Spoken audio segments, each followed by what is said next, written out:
ਪਿਓ ਨੇ ਪੂਰਾ ਪੂਰਾ ਬਣਾ ਬਣਾ ਕੇ ਤੇ ਉਹਨੂੰ ਘਰ ਅਸੀਂ ਕੀ ਕਰੀਏ ਹੁਣ ਇਸ ਘਰ ਵਿੱਚ ਰਹਿ ਕੇ। ਜਿਹੜਾ ਜ਼ਹੀਰ ਨਾਮੀ ਜਿਹੜਾ ਇਹਦਾ ਯਾਰ ਸੀ ਉਹ ਉਹਦੇ ਨਾਲ ਕਿਸ ਤਰ੍ਹਾਂ ਰਾਬਤਾ ਹੋਇਆ ਸੀ ਇਹਦਾ? ਮੋਬਾਇਲ ਤੇ ਰਾਬਤਾ ਹੋਇਆ, ਉਹਦੀ ਮਾਂ ਵੀ, ਉਹ ਵੀ ਤੇ ਉਹਦੀ ਵੱਡੀ ਭੈਣ ਵੀ। ਮੋਬਾਇਲ ਤੇ ਲੱਗੀ ਰਹਿਣਾ, ਮੋਬਾਇਲ ਤੇ ਬਸ ਲੱਗੀ ਰਹਿਣਾ। ਉਹਨੇ ਕਿਹਾ ਕਿ ਮੋਬਾਇਲ ਤੇ ਲੱਗੀ ਰਹਿੰਦੀ ਰਹੀ है। अस्सलाम वालेकुम नाज़रीन, मैं हूं एडी मलिक और बसंत के दिनों में एक ऐसा दिल खराश वाक़या पेश आता है कि एक ख़ातून जिसे 6 साल पहले दुल्हन बनाकर इस बूढ़े वालदैन ने अपने बेटे के लिए इस घर में लेकर आए और फिर वो ख़ातून किस तरह से मोबाइल फ़ोन का नाजायज़ इस्तेमाल करती है, टिकटॉक पर गैर मर्दों के साथ ताल्लुकात बना लेती है।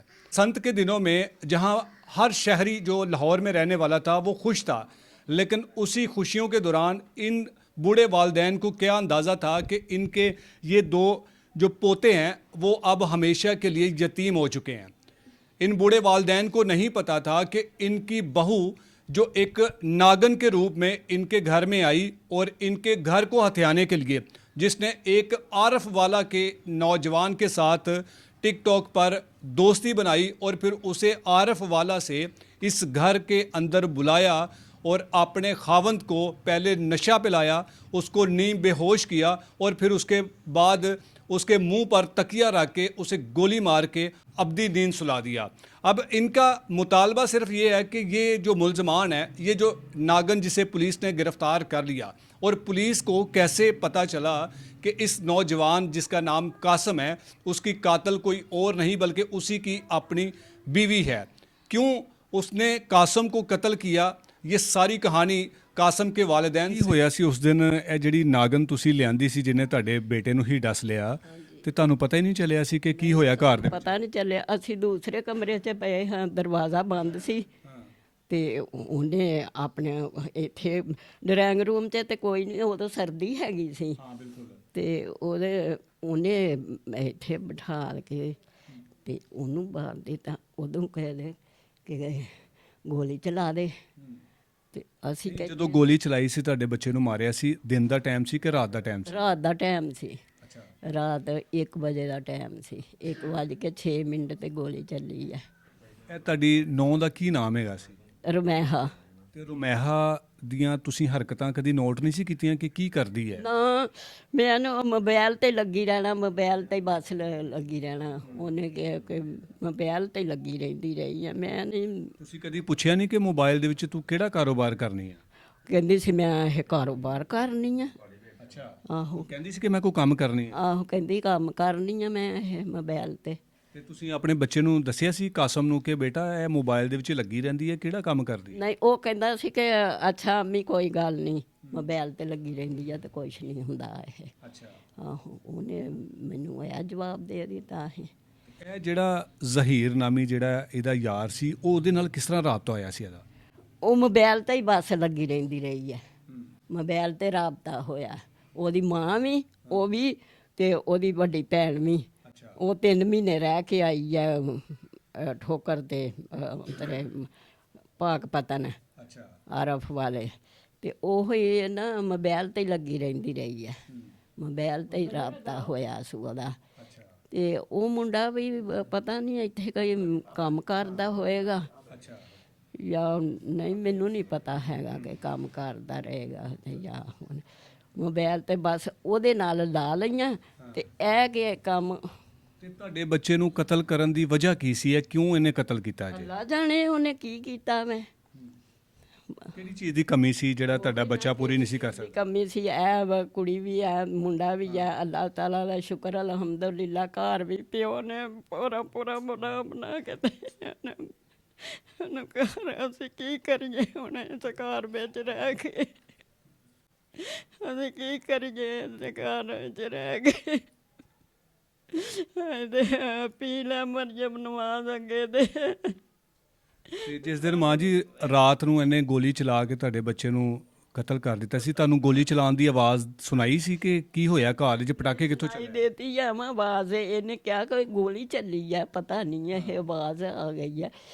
ਮੈਂ ਕਿਹਾ ਤੇ ਕਹਿੰਦਾ ਇਹ ਕਾਸਮ ਨੂੰ ਇਹ ਗੋਲੀ ਮਾਰ ਦਿੱਤੀ ਉਹਨੇ ਨੇ।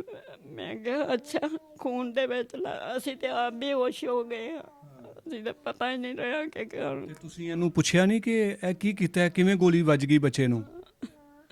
ਕਹਿੰਦੀ ਨਹੀਂ ਅਸੀਂ ਮੈਂ ਬੇਹੋਸ਼ ਹੋ ਗਈ ਹਾਂ ਤੇ ਇਹਨੇ ਮੇਰੇ ਨਾਲ ਕੋਈ ਨਹੀਂ ਰਾਬਤਾ ਨਹੀਂ ਹੋਇਆ ਸਾਡਾ। ਤੇ ਤੁਹਾਨੂੰ ਇਹ ਪਤਾ ਕਦੋਂ ਚੱਲਿਆ ਸੀ ਕਿ ਇਹਦਾ ਰੁਮੇਹਾ ਦਾ ਜਿਹੜਾ ਹੈਗਾ ਨਾ ਜ਼ਹੀਰ ਦੇ ਨਾਲ ਕੋਈ ਤਾਲੁਕਾਤ ਬਣ ਗਏ ਸੀ, ਦੋਸਤੀ ਹੋ ਗਈ ਸੀ? ਸਾਲ ਕੁ ਬਾਅਦ ਨਾ ਪਤਾ ਚੱਲ ਗਿਆ ਸੀ ਇਹਨਾਂ ਨੂੰ ਨਾ। ਇਹਨੇ ਦੇਖਿਆ ਕਿ ਰਮੈਹਾ ਇਸ ਟਾਈਮ ਮੋਬਾਈਲ ਚਲਾਉਣ ਲਈ ਹੈ 12 ਵਜੇ, ਤੇ ਇਹ ਉੱਠਦਾ ਕਿ ਪਿਸ਼ਾਬ ਪਸ਼ੂਬ ਕਰਨ, ਤੇ ਮੈਂ ਨਹੀਂ ਉੱਠਦੀ, ਤੇ ਮੈਂ ਜਿੱਥੇ ਪਈ ਹਾਂ ਤੇ ਪੈ ਗਈ ਹਾਂ। ਤੇ ਇਹ ਉੱਠਿਆ ਤੇ ਕਹਿੰਦਾ ਇਹ ਨਾ ਰਮੈਹਾ ਨੇ ਇਹ ਕੰਨਾਂ ਦੇ ਵਿੱਚ ਲਾਇਆ ਹੋਇਆ। ਤੇ ਮੈਂ ਕਿਹਾ ਕੰਨਾਂ ਦੇ ਵਿੱਚ ਲਾ ਕੇ ਤੇ ਮੈਂ ਕੀ ਕਰਦੀ ਹੈ? ਤੇ ਕਹਿੰਦਾ ਇਹ ਮੋਬਾਈਲ ਚਲਾਉਂਦੀ ਪਈ ਆ, ਇਹ ਮੋਬਾਈਲ ਚਲਾਉਂਦੀ ਪਈ। ਸਾਲ ਹੋ ਗਿਆ ਤੇ ਸਾਨੂੰ ਨਹੀਂ ਪਤਾ ਕਿ ਇਹ ਤੁਹਾਨੂੰ ਜ਼ਹੀਰ ਦਾ ਨਹੀਂ ਸੀ ਪਤਾ ਕਿ ਇਹ ਕੌਣ ਹੈ? ਨਹੀਂ, ਸਾਨੂੰ ਨਹੀਂ ਪਤਾ। ਇੰਨਾ ਪਤਾ ਸੀ ਕਿ ਮੋਬਾਈਲ ਇਸਤੇਮਾਲ ਕਰਦਾ। ਹਾਂ, ਮੋਬਾਈਲ ਇਸਤੇਮਾਲ ਕਰਦੀ ਰਹੀ ਹੈ। ਤੁਸੀਂ ਇਹਦੇ ਮਾਂ ਨੂੰ ਜਾਂ ਇਹਦੇ ਪਿਓ ਨੂੰ ਨਹੀਂ ਸ਼ਿਕਾਇਤ ਲਾਈ ਕਿ ਇਹ ਮੋਬਾਈਲ ਦੇ ਵਿੱਚ ਵੜੀ ਰਹਿੰਦੀ ਹੈਗੀ ਹੈ? ਨਹੀਂ, ਮੋਬਾਈਲ 'ਤੇ ਮੈਂ ਕਿਹਾ ਚਲੋ ਵਿਹਲੀ ਹੈਗੀ ਆ ਘਰ ਵਿੱਚ, ਤੇ ਉਦੋਂ ਮੈਂ ਵੀ ਸਹੀ ਹੈਗੀ ਸਾਂ, ਤੇ ਸਬਜ਼ੀ ਸੁਬਜ਼ੀ ਮੈਂ ਬਣਾ ਦੇਣੀ, ਤੇ ਉਹਨੇ ਰੋਟੀ ਹਾਂਡੀ ਪਕਾ ਕੇ ਤੇ ਦੇ ਦੇਣੀ ਕਿ ਇਹ ਲਓ ਫੜੋ ਇਹ। ਤੇ ਮਾਂ ਜੀ, ਕਾਸਮ ਨੂੰ ਜਦੋਂ ਤੁਸੀਂ ਗੋਲੀ ਲੱਗਣ ਤੋਂ ਬਾਅਦ ਖੂਨ ਦੇ ਵਿੱਚ ਲੱਤ-ਪੱਤ ਵੇਖਿਆ, ਇਹ ਤੁਹਾਡੀ ਜਿਹੜੀ ਨਾਗਣ ਨੂੰਹ ਸੀ, ਇਹਨੇ ਕੀ ਡਰਾਮਾ ਰਚਾਇਆ ਸੀ ਕਿ ਕਾਸਮ ਨੂੰ ਕਿਵੇਂ ਗੋਲੀ ਵੱਜੀ ਹੈ? ਇਹਨੇ ਡਰਾਮਾ ਰਚਾਇਆ ਕਿ ਇੱਥੇ ਬੈਠੀ ਹੋਈ ਆ, ਤੇ ਇਹ ਬੈਠੀ ਹੋਈ ਆ, ਤੇ ਇਹਨੇ ਬਸ ਹਵਾ ਵਿਲਾ ਕਰ ਦਿੱਤਾ। ਹਵਾ ਵਿਲਾ ਕਰਕੇ ਤੇ ਇਹ ਚਲੇ ਗਈ ਹੈ। ਅੱਲਾ ਜਾਣੇ। ਉਹ ਫਿਰ ਪੁਲਿਸ ਵੀ ਆ ਗਈ ਹੈ, ਪੁਲਿਸ ਨੇ ਆ ਕੇ ਤੇ ਉਸੇ ਵਕਤ ਤਹਿਕੀਕਾਤ ਕਰ ਦਿੱਤੀ ਹੈ। ਤੇ ਇਹਨੇ ਕਿਹਾ ਕਿ ਉਹਨੂੰ ਫਿਰ ਛਿੱਤਰ ਪਏ ਆ, ਤੇ ਫਿਰ ਕਹਿਣ ਲੱਗੇ ਕਿ ਮੈਂ ਮਾਰਿਆ ਇਹ। ਹਾਏ ਹਾਏ ਦੱਸ, ਮੈਂ ਕਿਹਾ ਮੈਂ ਤੇ ਬੇਹੋਸ਼ ਹੋ ਗਈ ਕਿ ਦੇਖ ਕੇ, ਤੇ ਮੇਰਾ ਪੁੱਤਰ ਮਰ ਗਿਆ। ਤੁਹਾਡੇ ਕਿੰਨੇ ਪੁੱਤਰ ਹੈਗੇ ਨੇ? ਇਹੀ ਸੀ, ਦੋ ਹੀ ਸੀ, ਤੇ ਉਹ ਪਹਿਲੇ ਮਰ ਗਿਆ। ਇੱਕ 4 ਸਾਲ ਬਾਅਦ ਇਹ ਵੀ ਮਰ ਗਿਆ। कोई बेटा नहीं है ਤੁਹਾਡਾ? साडा कोई बेटा नहीं है। नाज़रीन, ये सादगी की इंतहा है कि ये बूढ़े वालिदैन, इनको क्या पता था कि वो ख़ातून मोबाइल के अंदर किसके साथ और क्या कर रही है। और जो ख़वातीन इस तरह के घर में शादी के बाद इस तरह के ताल्लुकात बनाते हैं या फिर मोबाइल फ़ोन का इस्तेमाल करते हैं, तो उनका नतीजा फिर यही होता है। इनको अगर ज़रा सा भी शक होता, क्योंकि इनको ये सादा लोग थे, इन्हें क्या पता था कि मोबाइल के अंदर ये कुछ काम कर रही है या फिर इस तरह के गुल खिलाने के लिए कोई नई खिचड़ी पकाने की कोशिश कर रही है। और जो कि उसने ये पकाकर ये साबित किया कि मैंने अपने खावंद को कत्ल क्यों करवाया। कासम के वालिद से भी बात करते हैं, उनको कैसे पता चला, और फिर जब इन लोगों ने अपनी बहू को पुलिस के हवाले करवाया, तो उसके बाद पुलिस ने जो तफ्तीश की बहू के हवाले से, और फिर बहू का जो आशना था उस तक कैसे पहुंची, और कैसे पता चला कि गोली कब और कैसे मारी गई, और इन दोनों का असल में मकसद क्या था कासम को अपने रास्ते से हटाने का।